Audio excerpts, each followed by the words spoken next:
एक बार महात्मा बुद्ध अपने शिष्यों को मठ में उपदेश दे रहे थे कि एक नगर सेठ अपने नौकरों के साथ मठ में पधारे।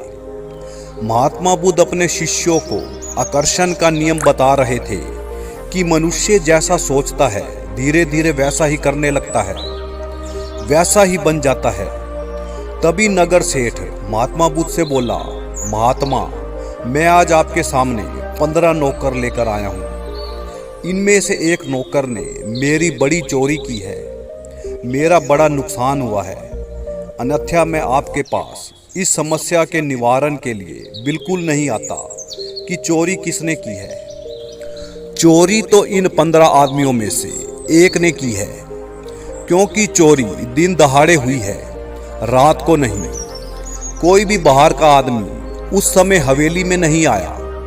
ये सारे नौकर पिछले 20 सालों से भी ज़्यादा समय से मेरे वफादार बनकर रहे हैं, परंतु लालचवश इनमें से किसी एक ने मेरे कुछ हीरे चोरी कर लिए हैं। उनकी भरपाई करना मेरे लिए बहुत मुश्किल काम है, क्योंकि वे हीरे राजा ने मुझे तराशने के लिए दिए थे। राजदंड के साथ साथ मुझे उनकी भरपाई भी करनी पड़ेगी। पता नहीं राजा क्या कर बैठे, इसलिए मैं आपके सामने अपने हवेली के सभी नौकर लेकर आया हूँ। आप ही बताइए कि इनमें से कौन चोर है। मैं तो निर्णय करने में असमर्थ हूँ। महात्मा बुद्ध कुछ सोच में पड़ गए कि देखने में सभी नौकर सभ्य लगते हैं। सभी नौकरों को बारी बारी बुद्ध ने अपने सामने आने को कहा। एक एक करके नौकर महात्मा बुद्ध के सामने खड़े होते, उन्हें नमस्कार करते। कुछ देर महात्मा बुद्ध उन्हें खड़ा रखते, फिर जाने के लिए कह देते। इस प्रकार सभी नौकर महात्मा बुद्ध के सामने खड़े हुए और चले गए, परंतु महात्मा बुद्ध शांत और मौन बैठे हुए थे। सेठ को लगा कि शायद महात्मा बुद्ध को चोरी के बारे में पता नहीं चला कि चोरी किसने की है। सेठ के चेहरे पर चिंता की लकीरें साफ देखी जा सकती थी। उसका चेहरा उदास लग रहा था। महात्मा बुद्ध ने सभी 15 नौकरों को जाने का आदेश दिया। अब सेठ महात्मा बुद्ध के सामने हाथ जोड़े खड़ा था। एकटक महात्मा बुद्ध का चेहरा देखे जा रहा था कि महात्मा बुद्ध अब क्या करने वाले हैं। चोरी के बारे में बताना चाहते हैं या फिर उसे भी वापिस जाने के लिए कहना चाहते हैं। महात्मा बुद्ध कुछ ना बोले, बस शांति से बैठे रहे और सेठ को भी वापिस जाने का आदेश दिया। सेठ अब बड़े उदास मन से वापिस अपनी हवेली में आ गया। आधी रात का समय था कि एक व्यक्ति दबे पांव आश्रम में दाखिल हुआ। उसने देखा कि केवल महात्मा बुद्ध के कमरे में दीपक जल रहा है। उसने कमरे के अंदर जाकर देखा तो महात्मा बुद्ध ध्यान में मगन थे। वह व्यक्ति चुपचाप हाथ जोड़े महात्मा बुद्ध के सामने खड़ा हो गया। तभी ध्यान में मगन आंखें बंद किए महात्मा बुद्ध ने नौकर को उसके नाम से पुकारा और बोले, तुम आ गए। बस इतना ही सुनना था कि नौकर महात्मा बुद्ध के पैरों में लेट गया और बोला, महात्मा, मुझे माफ कर दो, बहुत बड़ी गलती मेरे से हुई है। महात्मा बुद्ध ने नौकर को सांत्वना दी कि शांति से बैठो। नौकर के चेहरे पर पश्चाताप के आंसू थे, परंतु अब महात्मा बुद्ध शांत और मौन बैठे थे। नौकर से रहा ना गया।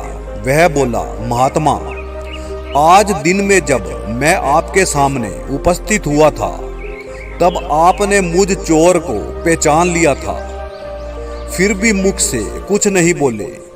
मुझे उस समय साफ पता चल रहा था कि महात्मा बुद्ध ने मुझे पहचान लिया है, क्योंकि एक अजीब सी थिरकन मुझे सारे शरीर में महसूस हो रही थी। ये झंझनाहट तब तक मुझे महसूस होती रही जब तक मैं आपके सामने खड़ा रहा। अब मेरा मन आत्मग्लानि से भर चुका है। अब मैं इस आत्मग्लानि का बोझ और बर्दाश्त नहीं कर सका और आपके सामने उपस्थित हो गया। बुद्ध बोले कि व्यक्ति का स्वभाव ही ऐसा है कि दूसरों के सुख देखकर वह दुखी हो जाता है। वही हाल तुम्हारा था कि घर में कोई कमी ना होते हुए भी तुम हमेशा सेठ जी को ज्यादा सुखी देखकर दुखी रहते थे। और कल जब सेठ जी दुखी थे तो ऊपरी दिखावा तो तुम कर रहे थे, परंतु अंदर से तुम्हारा मन बड़ा खुश था कि नुकसान देखकर सेठ जी कैसे तिल मिला रहे हैं। तुम्हारा दिमाग जो सोचता है तुम वैसे ही बन जाते हो। ये आकर्षण का नियम है। तुम हमेशा सेठ जी को सुखी देखकर दुखी रहते थे। तुम्हारे दिमाग पर यह बात घर कर चुकी थी कि जब सेठ जी के चेहरे पर तुम दुख की रेखाएं देखोगे तो तुम्हें तृप्ति मिलेगी। हुआ भी यही। सेठ के प्रति इसी आकर्षण ने तुम्हारे दिमाग को चोरी करने के लिए प्रेरित किया और जिंदगी भर चोरी ना करते हुए भी तुम चोरी कर बैठे। ये सब इसलिए हुआ कि जो तुम सोचते हो धीरे धीरे वैसे ही बन जाते हो।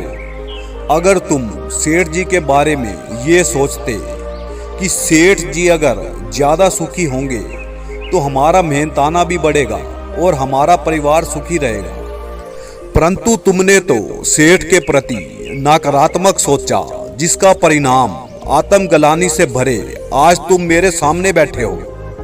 इतना सुनते ही नौकर महात्मा बुद्ध के पैरों में गिर पड़ा और बोला कि महात्मा, मुझे दीक्षा का दान दो ताकि मैं भी अलौकिक ज्ञान प्राप्त करके दुनिया को सद्मार्ग का रास्ता दिखा सकूं।